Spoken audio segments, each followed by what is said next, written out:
Welcome to Infinite Storyverse. In today's episode, we dive into a tale of unraveling love, suppressed desires, and one woman's plunge into temptation and emotional reckoning. This isn't just a story. It's an awakening, slow, haunting, and irreversible. I never imagined how one night, just one, could tear at the seams of the life I'd spent 12 years stitching together. My name is Cindy. And in the muted hush of my kitchen, standing under the soft hum of the refrigerator and the faint amber light of a single bulb, I felt the presence of secrets I didn't even know were mine to hold. For over a decade, my marriage to Mark had been my anchor.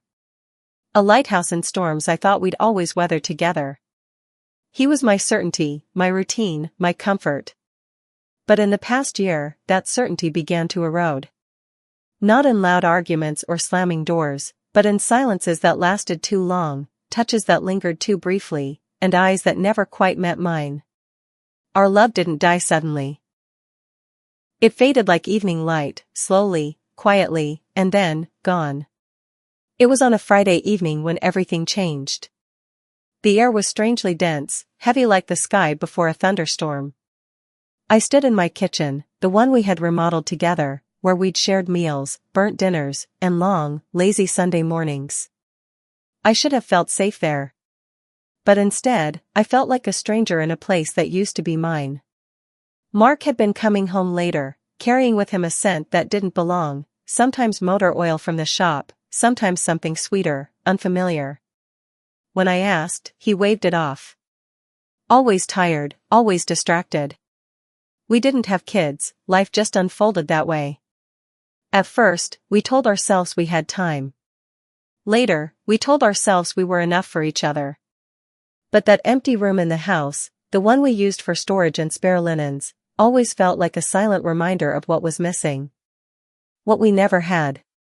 And maybe, what we never would. I work from home as a freelance graphic designer. Mark is a mechanic, the kind who builds engines with his hands and stories with his silences. We used to meet in the middle. I brought color and imagination. He brought structure and calm. But now, I was a solo artist in a quiet house, and he was a ghost in grease-stained overalls. Then came the night of Club Neon. Mark surprised me with an invitation, something he hadn't done in years.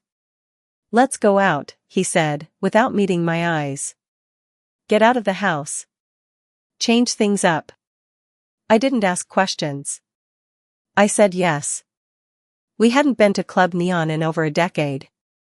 Back then, we were wild and fearless, dancing till our legs gave out. As we stepped inside, the club felt both foreign and familiar. The music was a physical force, heavy bass that pulsed through my chest. The air buzzed with perfume, sweat, and possibility. I wore a black dress I hadn't touched in years. It still fit, mostly. As I walked past the mirrored wall at the entrance, I saw her, an echo of my younger self. She smiled at me with sad eyes. Mark bought us drinks. For a moment, it felt like the old days, when he would lean in close, whisper something ridiculous just to make me laugh, and pull me into a dance without asking. But those moments vanished quickly. By his second beer, he began drifting. By his fourth, he was slumped at the bar, eyes dull, mouth tight. I tried to pull him to the dance floor. "Come on, let's move. Let's remember who we were." But he waved me off. "I'm just relaxing. Go have fun." His words weren't cruel, but they carved me open all the same.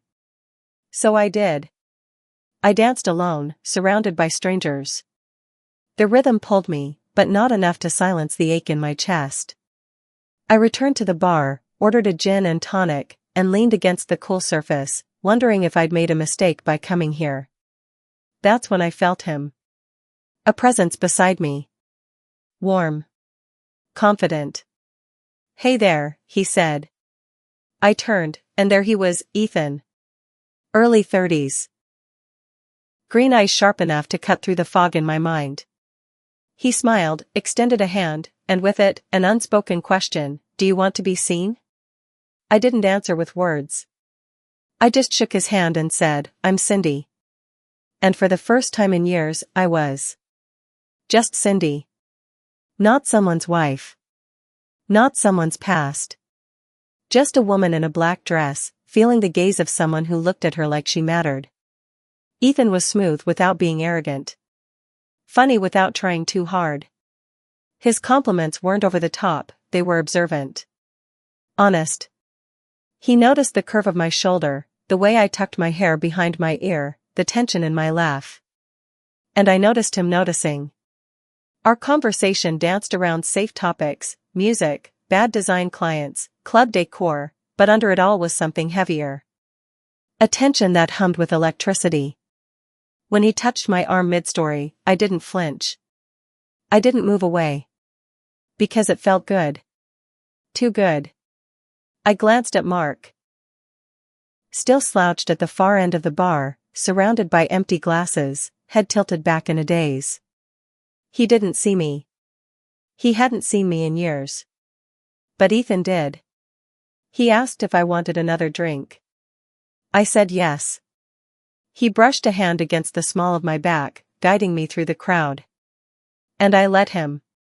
What came next wasn't just physical. It was emotional treason. But also liberation. Ethan didn't push. He didn't need to. His presence pulled me in like gravity. I was floating. I was drowning. I was alive.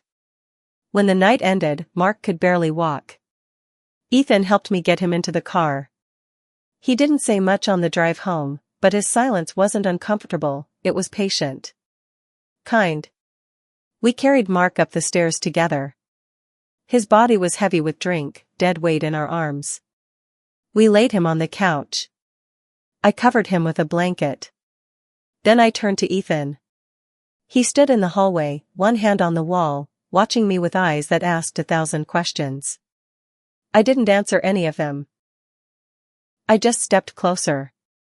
And when our lips met, it wasn't passion. It was pain. It was the mourning of a love that had already died, the birth of a moment I couldn't take back. But I didn't want to. Chapter 2, The Morning After. The morning light always reveals more than it should. I stood at the edge of the living room, watching Mark snore softly under the blanket we had thrown over him just hours before. His mouth was slightly open, his face slack with drunken sleep. He looked peaceful in a way that felt cruel, like he had no idea of the chasm that had opened beneath our lives. Ethan was gone. He'd left quietly, without a word. Just a glance, long, deliberate, before he turned and stepped into the early morning fog. No promises. No apologies. Only the weight of something unfinished. I wrapped my arms around myself and sank into the couch opposite Mark. My thoughts were a scattered mess of what-ifs and should-nots. Guilt burned low in my stomach, but so did clarity. Last night didn't just happen because I was lonely. It happened because I'd been drowning, and for a brief moment, Ethan had offered me air. Mark stirred sometime mid-morning. His groggy voice filled the silence. What happened last night? You drank too much, I said flatly. He groaned and rubbed his temples. I don't remember coming home. That's because Ethan helped me bring you here.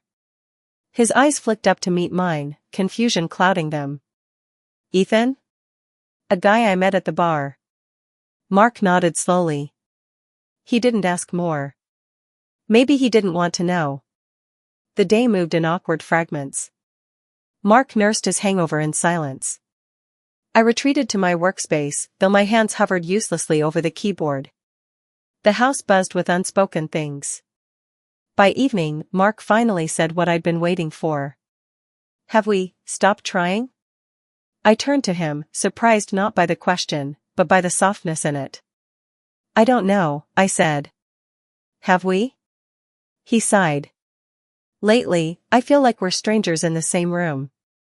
Maybe we are. That night, we slept in the same bed but didn't touch. The silence between us felt larger than the space itself. I closed my eyes and saw Ethan, not his face, but the way he made me feel.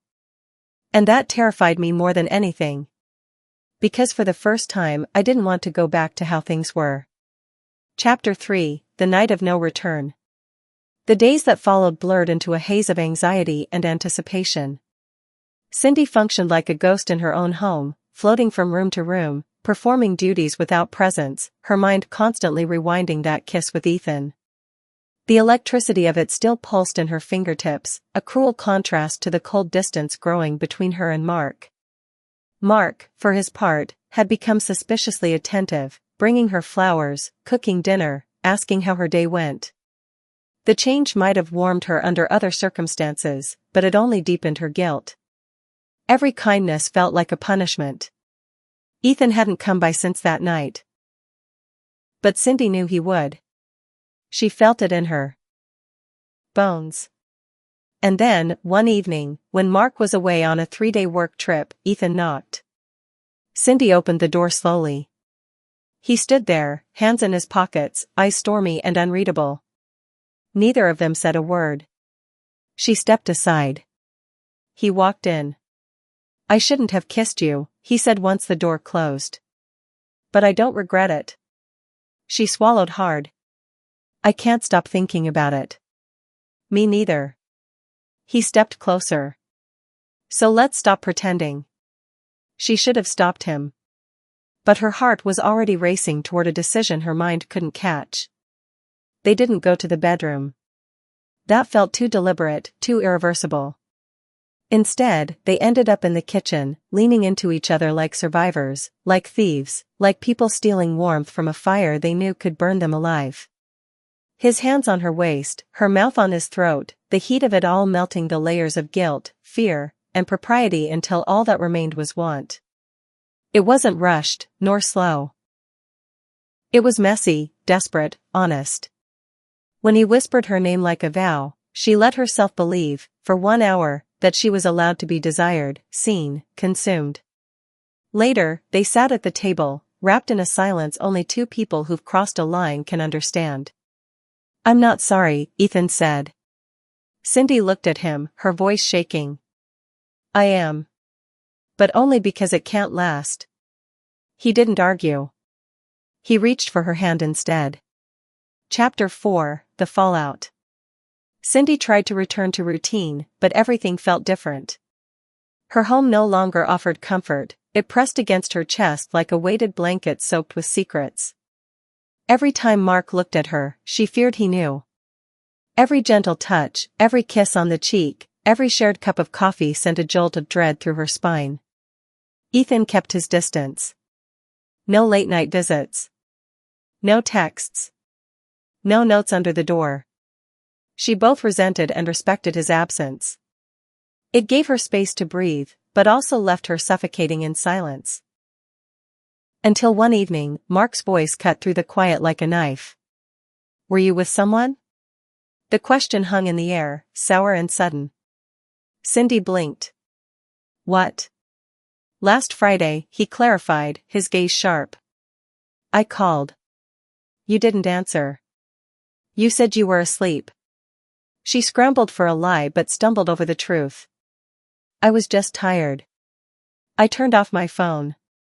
Mark studied her, the tension in his jaw making her stomach knot. "You've been off. Distant. Is there something I should know?" "No," she said too quickly. He nodded, but his eyes didn't soften. "If there is, tell me now." "I'm not stupid, Cindy." Her lips trembled. "There's nothing, Mark." That night, she barely slept. Mark lay beside her, silent and still, while she stared at the ceiling, guilt prickling like thorns under her skin. Days passed. The tension became air-thick, choking. Then came the slip. A text. From Ethan. "I miss you. Even if I shouldn't." She froze, staring at it for too long. Mark walked in. Her thumb trembled as she tried to lock the screen, but she was a second too slow. "Who's that?" "Nobody," she said. Mark's eyes darkened. "Give me the phone." "No." He held out his hand. Her heart thundered. "It's private." His voice cracked. Is it him? She said nothing. That was all the answer he needed. He didn't yell. He just broke. She watched the man she'd built a life with crumble in front of her, eyes glossy with a pain that gutted her more than any punishment ever could. I trusted you, he whispered. I know. He backed away like she was something venomous. That night, he didn't come home. Cindy sat alone in the quiet, Ethan's message still on her screen, the consequences finally crashing in. Her phone buzzed again. Are you okay? She didn't reply. Instead, she typed one line. He knows. Then she turned the phone over and let the darkness swallow her whole. Chapter 5, The Breaking Point. Mark stood in the kitchen, clutching a half-empty glass of whiskey. The silence between him and Cindy had calcified into something jagged and unbearable. Ever since her tearful confession, without naming Ethan, he'd become a man hollowed out by betrayal. His eyes held the look of someone trying not to drown. I asked you once, he said, voice hoarse, if there was someone else. You said no. There wasn't, until there was, she replied, unable to meet his gaze. It just happened. I didn't plan it. He laughed bitterly. No one plans to destroy their marriage. Each word stabbed. Cindy reached for him, but he stepped back. Mark's hands trembled. You didn't just break my heart, Cindy. You shattered the ground beneath my feet. Later that night, he packed a small bag. I'm going to my brother's for a few days, he muttered. I need space. Cindy didn't argue.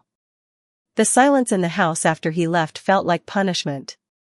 Meanwhile, Ethan sat in his apartment, staring at his phone. He hadn't heard from Cindy since that night, and guilt was beginning to take root inside him like a weed. He wasn't just the other man. He was the son of her husband's best friend. The betrayal ran deeper than passion could justify.